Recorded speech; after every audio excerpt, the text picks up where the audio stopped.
binada uzun müddətli yaşamağımıza baxmayaraq son illər burada zərgərlik sexləri fəaliyyət göstərməyə başlayıb.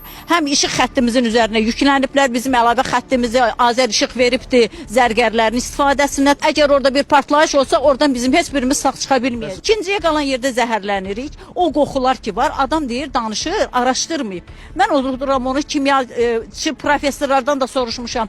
O siyanet turşusu elə bir maddədir. Qızıl istəyirsiniz, istehsal eləməyin. Lap əridilmiş hazırı gəlib nəsə düzəldirsiniz də, qızıl sırğa, qızıl üzük nəysə.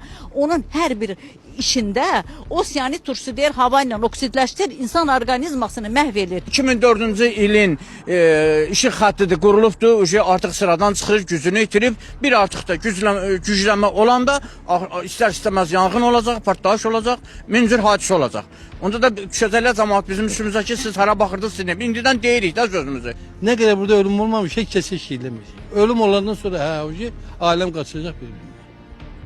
Vaktinde deyirik de. 33 tane aile yaşayır. Aşağısı 100 nəfərdir bunun. Mən özüm 5 nəfərəm ailə. Yəni ki, bu heç ağla sığan şey deyil. Buna bir rəsmi nümayəndələr bir tədbir görməlidirlər.